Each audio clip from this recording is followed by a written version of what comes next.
may Vidacak na yada sa wiligiti ko na mga sawati. This is in regards to the transfer of membership from our Brisbane Fijian SDA Church to Caboolture Church. We have 5 names that we're going to confirm today.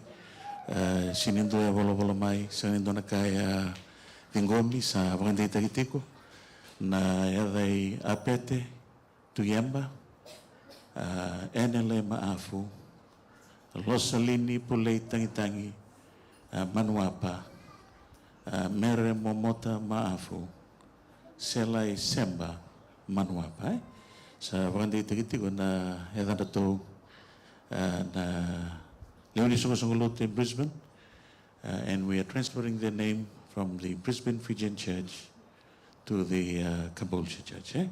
May wala tayo ito nga wikim ni Nandoron Loto, and I singin lew ni kuwa ni Sabang tayo ito na tugitagin ni Ada sa basa ka na kaniliw. Ang karira ito nga na talasungoloto, ito wala tayo may masulaki, and doon na yaya ito hungo, na wakaya nga takitiko na bugo ni Vidacak so na mic na wakaya takitiko na natutukan ni program ni Adra sa nakiritigo we last past night to pray over the dedication of these microphones that we'll be using for our Adra outreach program. Now, sir. Let us pray. Father God, we just want to thank you that you are God of order. And we thank you especially for those people who are dedicated in our media ministry and for their faithfulness and what they do. And Lord, we first and foremost want to dedicate them to you and that you will bless them, that they will be faithful in what they do. And Lord, we also dedicated the equipment that is here for the glory of your name, and we pray for the protection over it. And we thank you for that in the name of Jesus. Amen.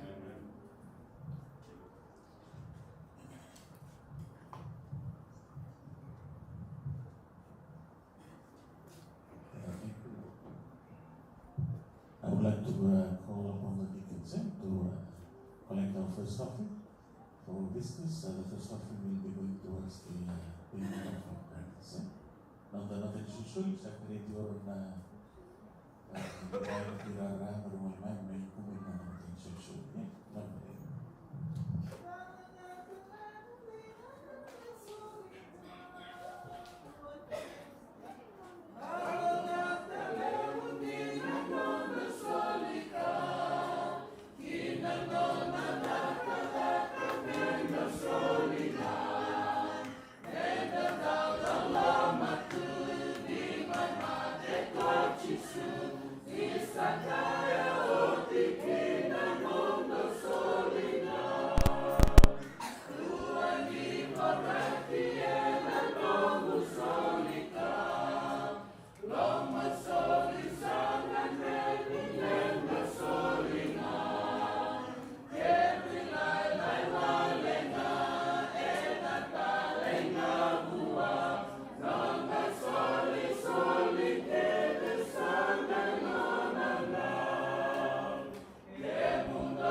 I know that we are so blessed today. Last week was a bit rainy during the summer, but today, coming to our service with Pastor, coming to this special Sabbath, special worship hour, special day today for us. We look forward. We have a very nice, bright, sunny day. Praise the Lord. Tawag ko natin ito ng tulog ng Viva Club natin. I know that we are looking forward to this 37th as usual. Towards the end of the quarter, that we can celebrate. Today is a day of celebration. Tawag ko natin ito ng tulog ng Vidacak and ng Linggo. First of all, I would like to welcome God the Father, the Son, and the Holy Spirit, and the angels who are here with us. For the tokens in the camp, some of the people who are talking about the Linggo, kalau utama itu benar kena utama. Saya ini melihat bahwa kita pakai zona nonda ulangi, oleh toki, sana boleh main, bisa nasusul kali mengamalkan. Extend a warm welcome to our visitors. Satu paling perusahaan sa wala pa yung karo. Hindi kita wala sa kata. Mr. Iskay na tama. Kaya ni kinuha lagi. Kita naman doon lo to make Henry.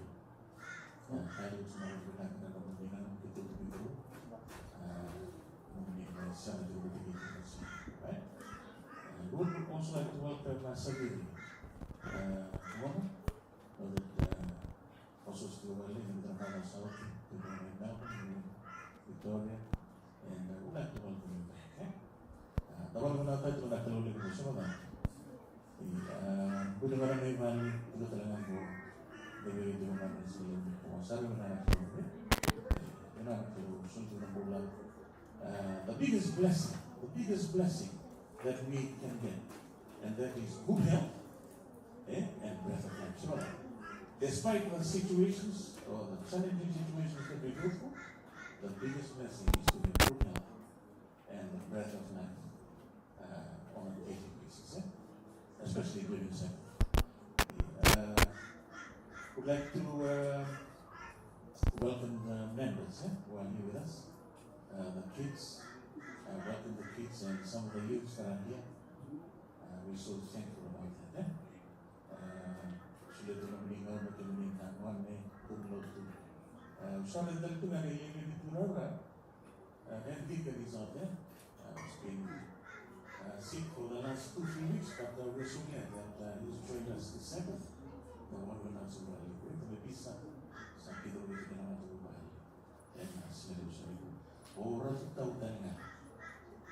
Tahu, bisa terpaksa, kembali, kembali, kali menggunakan.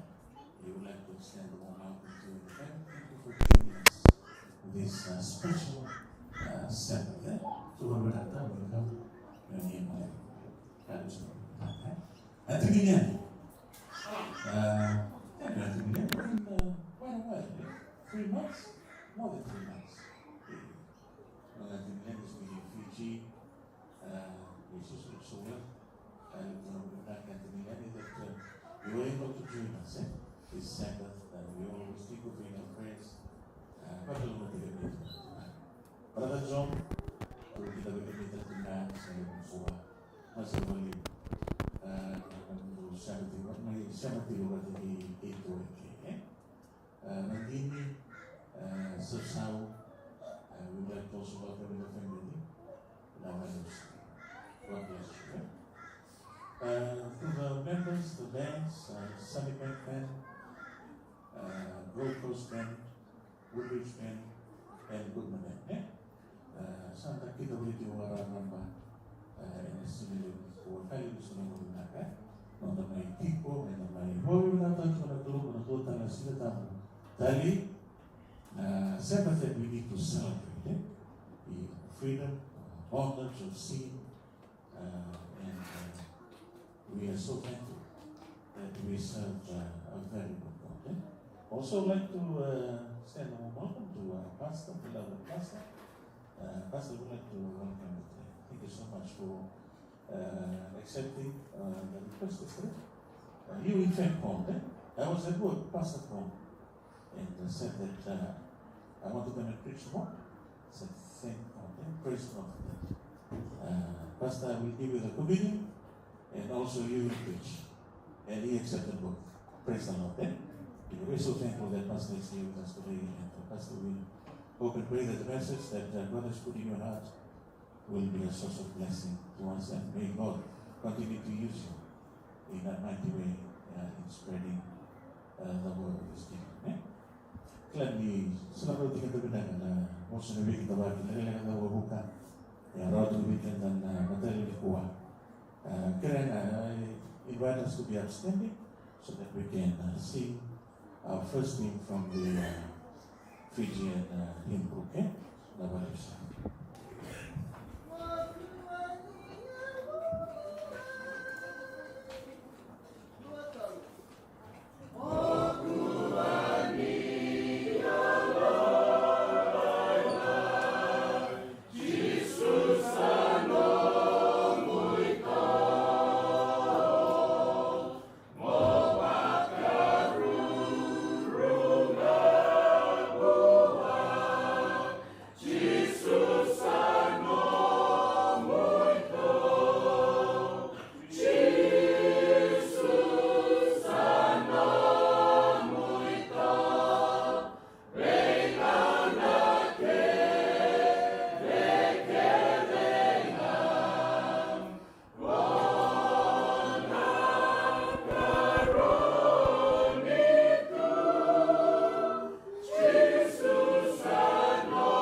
Heavenly Father, we would like to thank you again for this wonderful moment that we can come and worship you.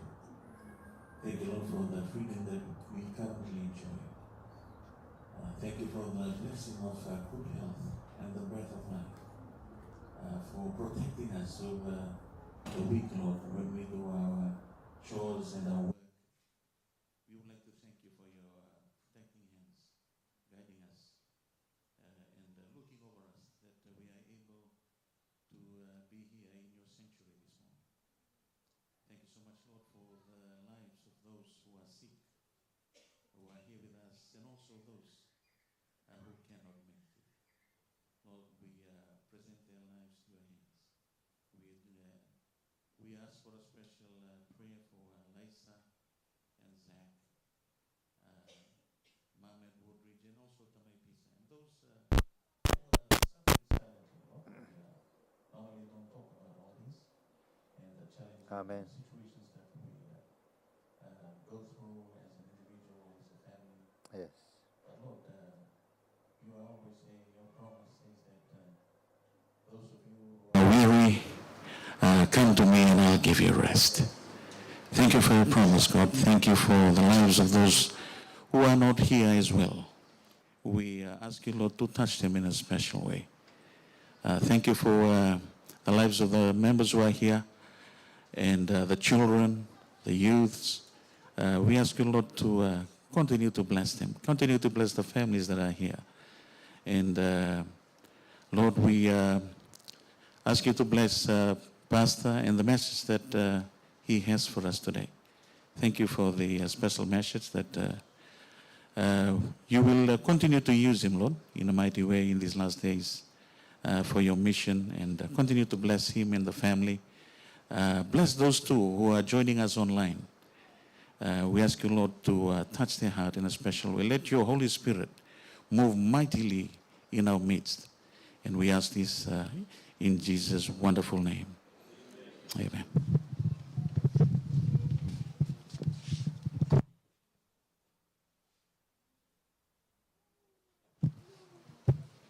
Nawaliw sa kiriti goron libay na turara may komunyan ang karon sulsul. Nonda sulsuli kina nonda katini. Nawaliw.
Let us pray.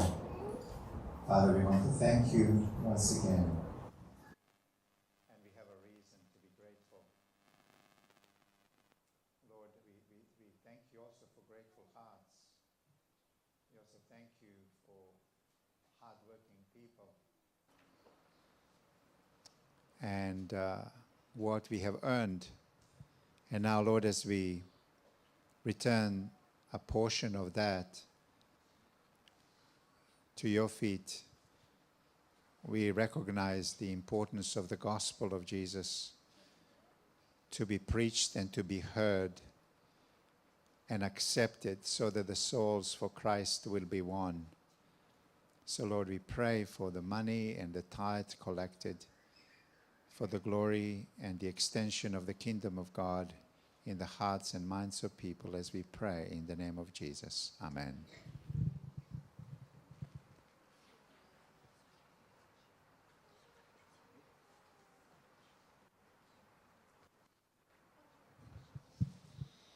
Good morning, church.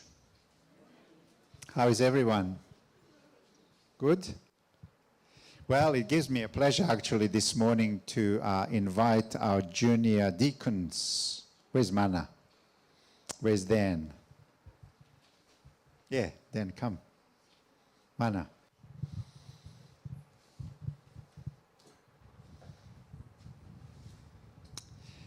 Since I've started coming to, and since I've been a pastor of this church, I've known this boy since, how long? Oh, little baby, eh? And now he's a junior deacon. So good to see you, Mana. And I've known you for a little while. Not how long? Not that long. Yeah, not that long. Not that long. But it is good to see you both. And that they are consistent, that they are faithful, that they love Jesus, and that they want to serve. Yeah? So it's so good that church has these young men who are stepping up to be part of God's army. And it gives us pleasure today, the elders and myself, to dedicate you to the service of deacons. May God bless you. Let us pray. Father God, we come to you as a church to recognize this young man who love you, who serve you. Lord, we pray that their minds and hearts will be preoccupied with Jesus. That they will recognize the gifts that you have given them, and they will return it to the altar and to the service, to serve God and to serve others willingly and lovingly. And Lord, I pray for the outpouring of your Spirit on them. Spirit who will give them peace, the voice of God who will tell them, you're on the right path. Keep doing it in spite of difficulties, and you will see the fruit of your labor. May God who loves you, may God who knows you, direct your path, and may he use you for the glory of his name. We ask this in the name of Jesus. Amen.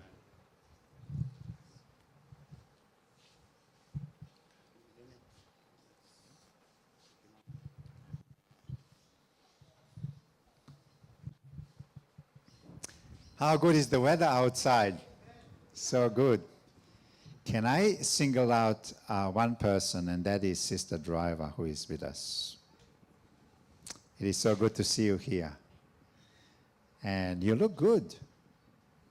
Should I be surprised?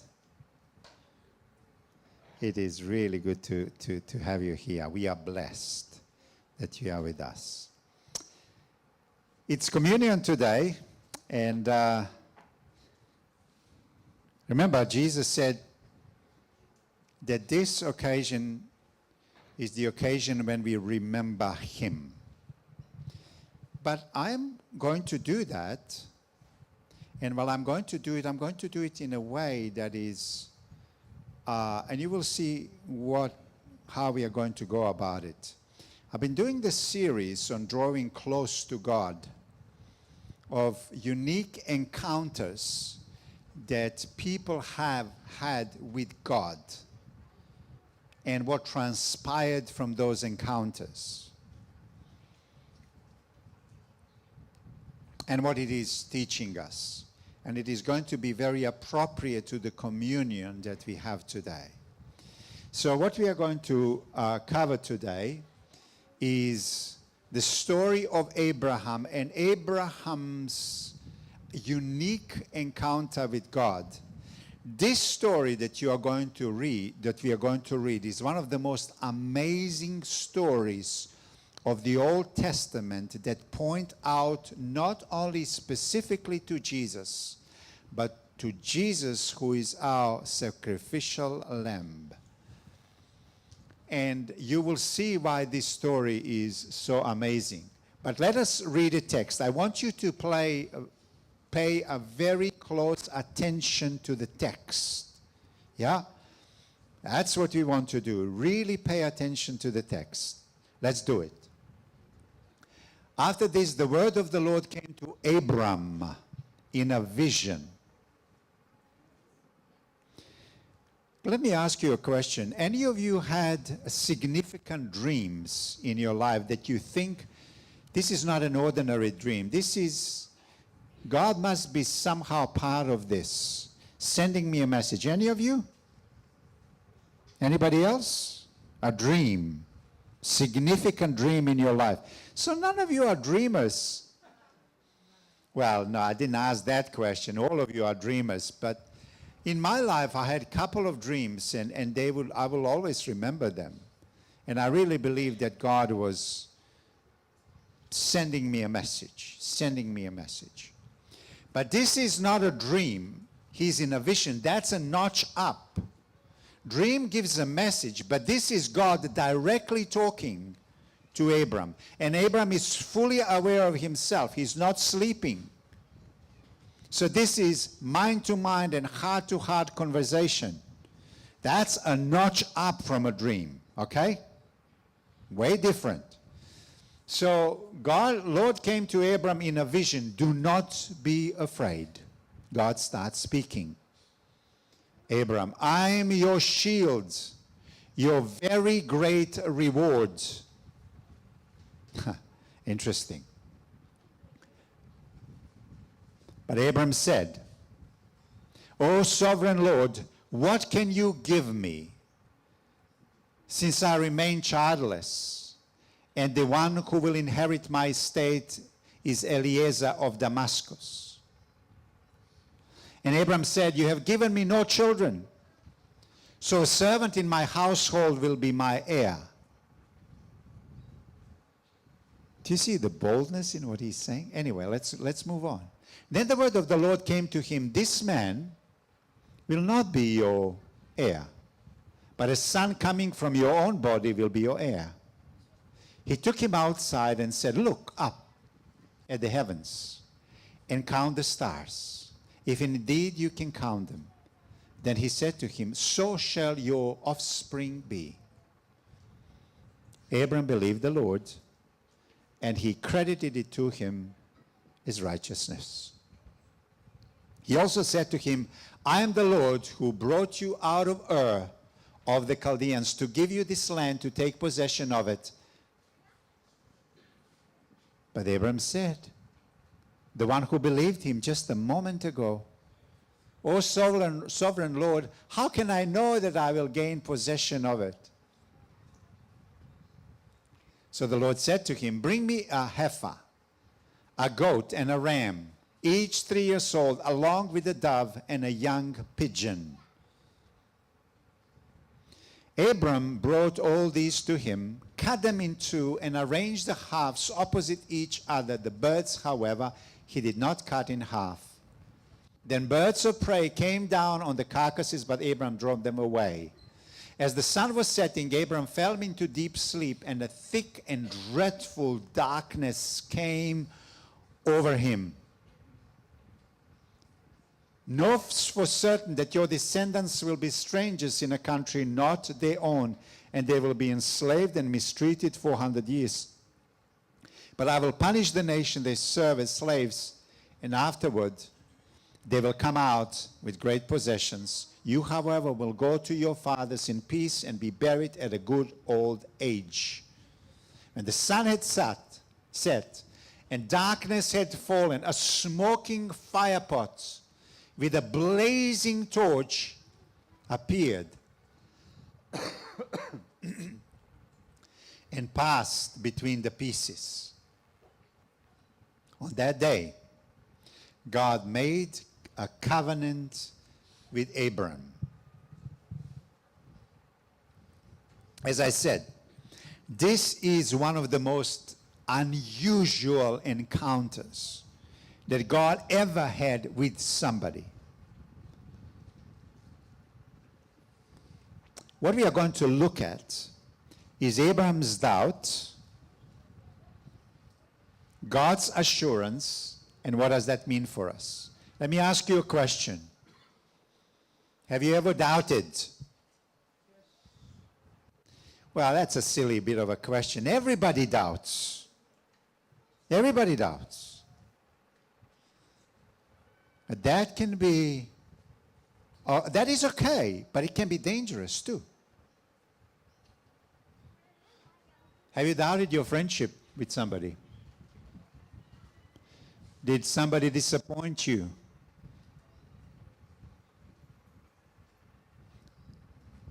Have you doubted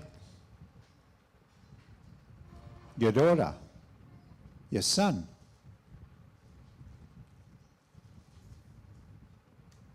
Your mom,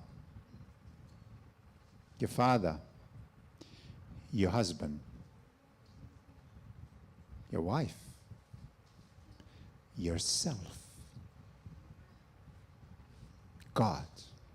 Have you doubted God? If you're honest, as you read the text, you see Abram who doubts. Can you see that?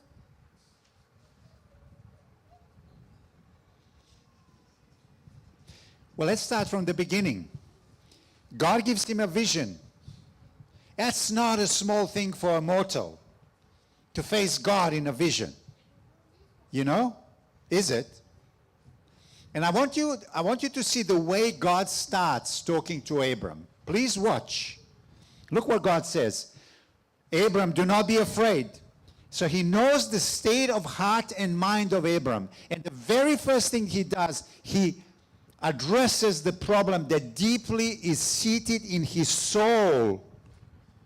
And Abram has no solution for it. And a fear has settled. Doubt has settled in his heart and in his soul. And he says to him, the very first thing he says to him, Abram, don't be afraid. And then I want you to see what he said. I am your shield and I am your great reward. You know what when I look at that? He said, I'm your protection because you are exposed. Many people look at you, but they are not going to tell you. You are childless. Your wife is childless. You live in this dream that God is going to give you a son and a nation will come out of it. But you're aging year after year after year after year, and there is no fulfillment of the promise that God has given you. God starts by saying, don't be afraid. And then God has kind of a dig at him. And he said, I am your shield from these problems that you are facing. And then he has another dig at him and he says, I am your great reward. Abram, Sarah, you are constantly waiting for the promise to be fulfilled, thinking that having a son will be your great reward. God has a bit of a dig at him and he says, Abram, I am your great reward, not your son. I'm greater reward than your son. So a bit of a dig. Can you see that happening? If you read the Bible and you're not thinking, then you're not getting anything. Let's read on. Abram said, Lord, I'm still scared. This is this is not a small thing. God gives him a vision of himself. And he knows that he's talking to God. And Abram is keeping it real. It's not that Abram is overwhelmed And now he's becoming romantic. Now he's still staying with the reality as he sees it. He said, God, yes, you're telling me this, but I still have a problem. He's very honest. He's keeping it real. People, do you keep your relationship with God real? Rather than romanticizing it. God is part of our reality and wants to be part of our reality.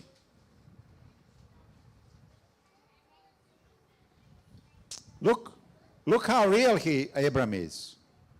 Oh, sovereign Lord, you said you were going to bless the whole world and bring your salvation to the world through my descendants, and I remain childless. I'm old. The one who will inherit my estate, now he's having a bit of a dig at God. Excuse my pun. Do you get that? Can't you see that? He says, the one who will inherit my estate as Eliezer of Damascus, you have given me no child. So a servant of my household will be my heir. God gives a vision of himself, which is not a small thing. It's huge.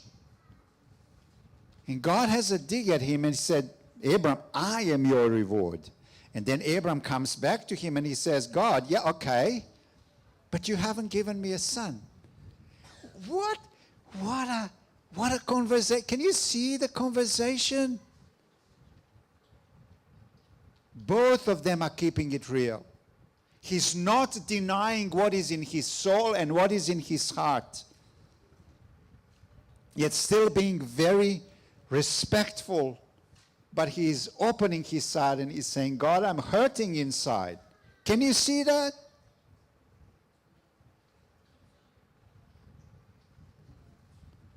People are blaspheming against your name, looking at me and saying he's trusting in God. But look at him, he's getting old. There's no promise. What on earth is he talking about?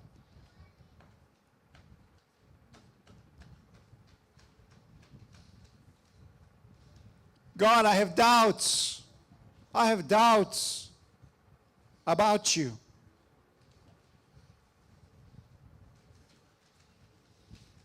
Then God goes on. The game continues. I want you to see what God says. This man will not be your heir, but a son coming from your own body will be your heir. God can't be more clear than that. And then he took him outside and said, look up the heavens and count the stars. If indeed you can count them, so shall your offspring be. He's hearing it. God is telling him, not in a dream. He's hearing the voice. I'm the Lord who brought you out of Ur, of the Chaldeans, to give you this land, to take possession of it. Abram might have started even doubting that he heard God speaking to him to leave Ur. He said, no, Abram, I called you out. I called you out. And you obeyed. Now watch Abram. Oh, sovereign Lord, how can I know that I will gain possession of it? He's constantly keeping it real. God is reminding Abram that they made a covenant. They made a covenant. So, how can I, this is Abram's doubt. This is Abram's doubt. How can I be sure you're going to keep what you promised? I'm not sure that I'm going to keep it.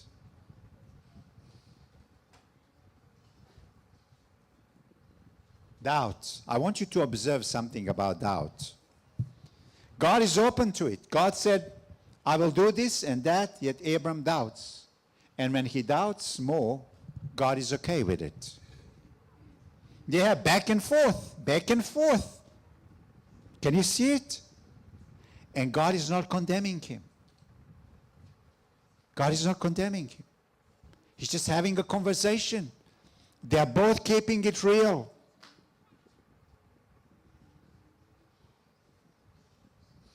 So God is very patient with those who doubt. Shall I repeat that again? God is very patient with doubters, with you and with me. At the same time, He doesn't want you to stay in it. Hello? We can't just doubt forever and ever and ever. There has to be an end to it eventually. But God says, I'll be patient with you, Abram. I'll be patient with you. And I understand you. I can see you are getting older and older and older and older. And the promise is not coming. It's not coming. It's not. So I understand. But the doubt has to come to an end eventually. Remember Thomas? A doubter?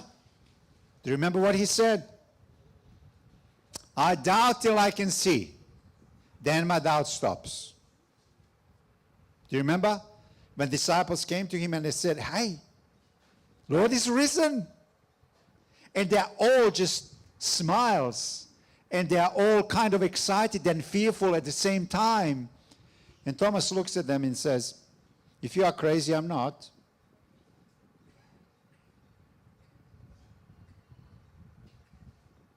Until I see him myself. Until I put my hands and my fingers into the place where he was crucified. Pierced. Not going to believe. Jesus appears out of thin air. And Thomas is there this time. And he ignores everybody else and he goes straight to Thomas, and Thomas says, and he says, Thomas, come Thomas. Touch. He touches and then he falls and prostrates and he says, my Lord and my God. He says to Jesus, my Lord and my God. And doubt is gone. Stop doubting. He gives him a rebuke. So there are dangerous extremes, which is you are not allowed to doubt. Be very careful. That's an extreme. God is patient with doubters.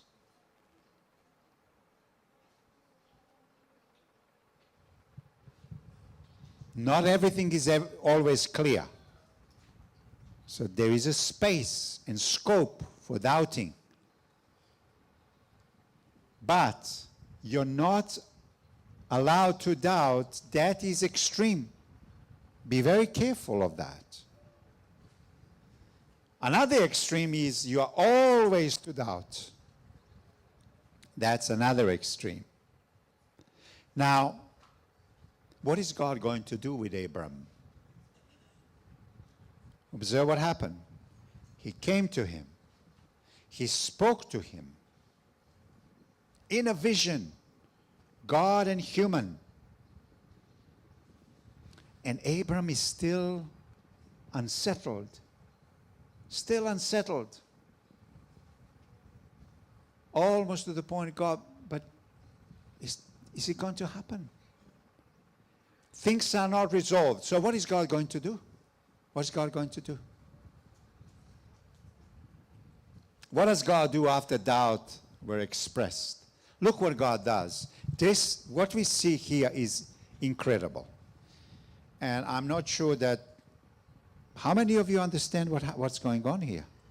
Look what God says. Bring me a heifer, a goat, and a ram, each 3 years old, along with a dove and a young pigeon. Abram is listening. After this, God doesn't give him instructions. Abram knows exactly what God is about. And he knows exactly what he needs to do and what this is all about. Abram knows that God wants to do a covenant with him. But people, God already did a covenant with Abram. Didn't he? When he invited him, do you remember? He already made a covenant with Abram. And now God is inviting him again to do a covenant in the midst of a doubt where it's really hard for him to believe.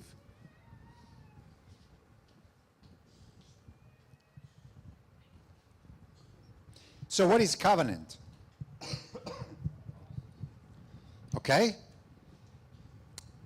It's kind of an agreement between the two parties. In today's world, we sign contracts and we sign on a dotted line and we agree on stipulations. So you and I can come into contract, a business contract, and you say, okay, these are my stipulations, this. Do you agree with that? And you say, yeah, no. Well, let's revise it. Can we put this, and this? And I said, okay, let's put that. You happy with that? I'm happy with that. You're happy with that. What do we do when we are happy with what we have agreed on? We sign. And so this becomes a legal document that binds us and that we have to fulfill it. True? That's the agreement. What about covenant? I want you to see something. In Abraham's culture, you acted out a covenant or contract. You would agree, but then you would act it out, physically act it out. It was a dramatized physical action where you played out what would happen if one party failed to abide by the stipulations. You acted it out. The covenant was acted out. You would act out the curses of the covenant. In other words, if you do not abide by the stipulations given in a covenant, this is going to happen to you. What? I want you to see Jeremiah, what would happen to you. The book of Jeremiah, 34:17-20. God speaking. You have not obeyed me. The men who have violated my covenant and have not fulfilled the terms they made, I will treat them like the calf they cut in two and then walked in between the pieces. I will hand them over to their enemies, and their dead bodies will become food for the birds of the air and the beasts of the earth. If I do not do everything in the future I'm saying I will do today, may I be as these animals. May I be cut to pieces. May my body be food for the birds of the air and the beasts of the earth. Abraham is basically saying, if he accepts this covenant. Can you imagine? Abraham is cutting a ram into two, heifer into two, goat into two, separates them, and he knows that him, as a lesser one within a covenant, he would need to go through these pieces and act it out and basically say, if I don't fulfill my part, let this happen to me, that I am cut to pieces because I was unfaithful. I did not keep my side of the bargain. So when God invites him to do this, Abraham thinks, yes, I have to go through this. But imagine, he's already in turmoil because this promise has been going on and on and on and on and on, and he's getting older and older and older and older, nothing is happening, and God is now inviting him to his covenant. He's saying, oh. Something else, this is really important. When a king enters into a covenant with a vassal king, you know what vassal king is? The subjugated king. In the ancient times, when kings would fight each other, and one would be subjugated by the other, they would pay taxes to the other. So that's a vassal king. So there is a superior king and a vassal king. And only the vassal king would walk, they would make a covenant, and the vassal king would walk in between those pieces of animals and basically say, if I don't now abide by stipulations, which often means I would pay taxes, let I be cut into pieces like this animal. So Abram thinks, I'm just about to walk in between these pieces. He knew exactly what was happening. But Abram didn't realize that he was wrong. As he was about to walk, something happened. Remember that this is in the midst of Abram's doubt. A doubt that was saying, God, I don't know if I can trust you. I don't know if I can trust myself to follow on in all of these things. And now you're telling me if I don't keep my part of a bargain, I'll be cut. So Abram is really going through a hard time. Do you see what is going on? What happened next shocked Abram to the core. Do you know what happened next? A thick darkness, look what it says, a thick darkness, thick and dreadful darkness came over him. Let me ask you a question. Has ever thick darkness covered you?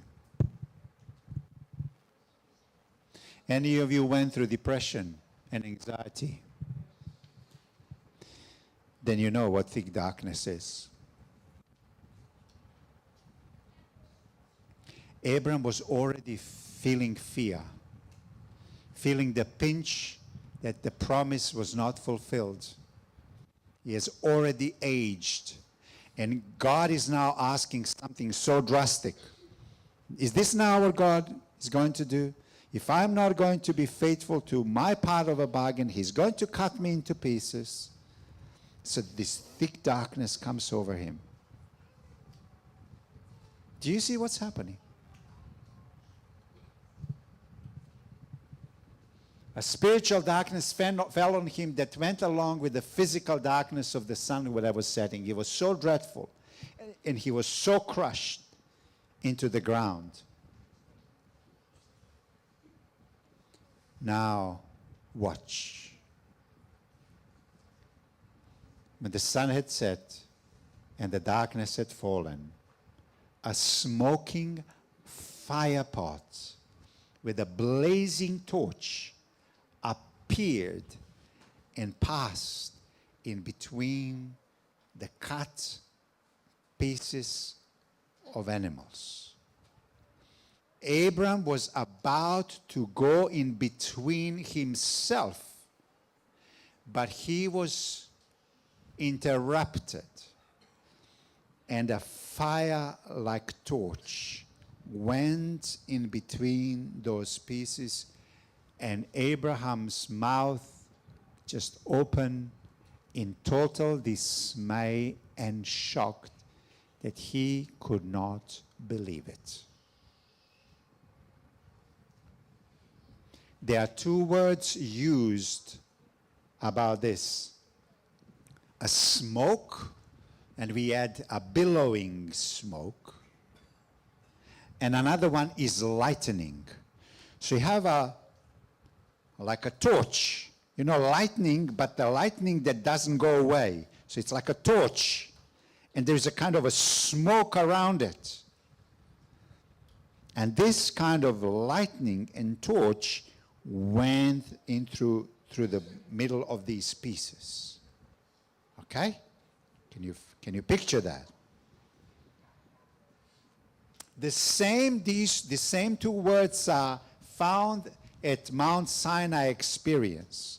When the glory of God descended on Mount Sinai, these two words, smoke and lightning, were used, describing the glory of God. So, the glory of God, or God Himself, was passing through the middle of two sides of cut up animals. What on earth does this mean? Abram understood immediately what this means, and he just could not believe it. Billowing smoke and blazing lightning went through the cut pieces of animals. God is saying this. if I do not do everything I told you I will do, may I be, not you, Abram, may I be torn to pieces. Do you get that?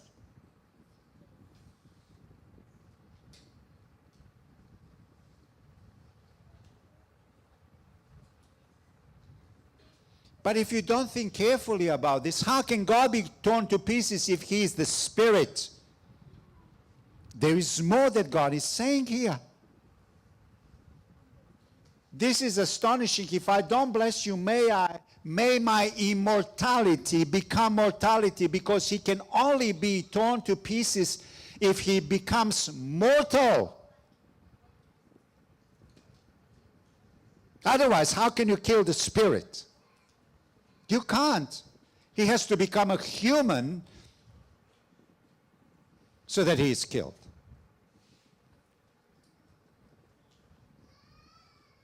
On that day, God made a covenant with Abram. Even though he did it before. This was very unique.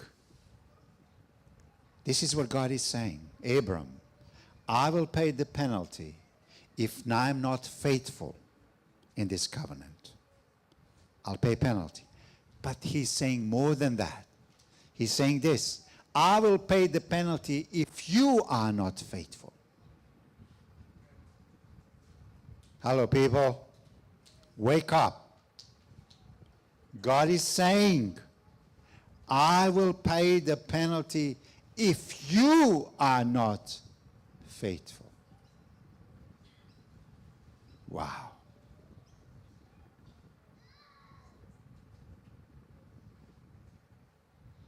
Abram, this blessing is coming to you unconditionally.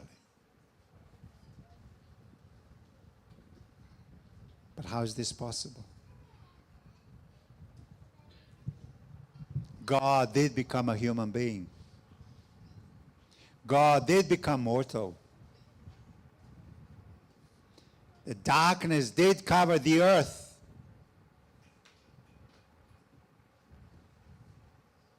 He was faithful, but we are unfaithful.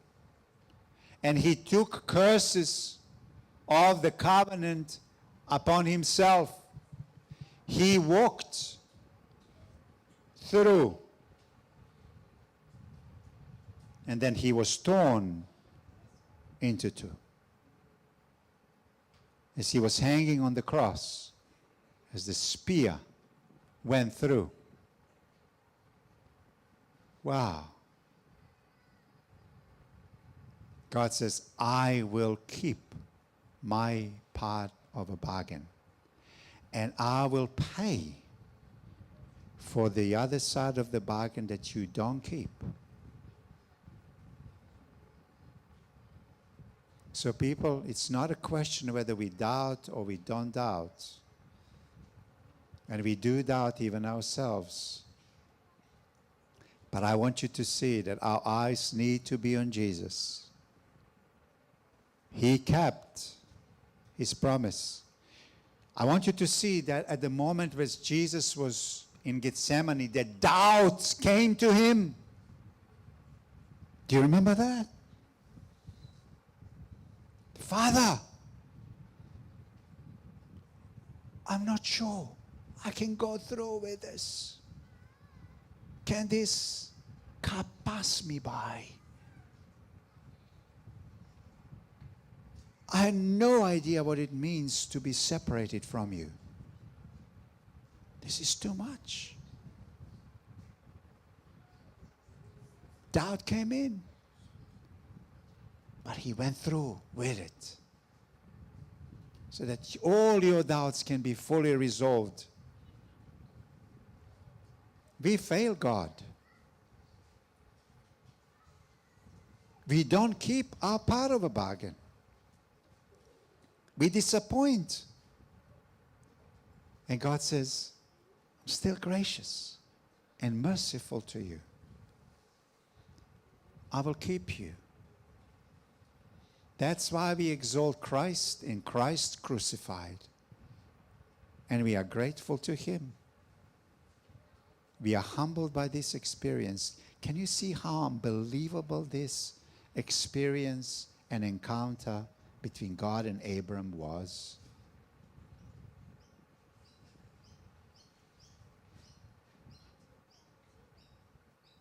God wants to melt your doubts away in the face of Jesus crucified, who says, I will keep the covenant that you and I established. I love that this is the second covenant. So every single time you and I come to the communion, it's reestablishing that covenant. Not in our faithfulness, but in God's faithfulness. Isn't that beautiful? We serve a loving God who loves us so much, who extended His grace to us, and wants to fill our hearts and souls with the gratitude and humility and faithfulness.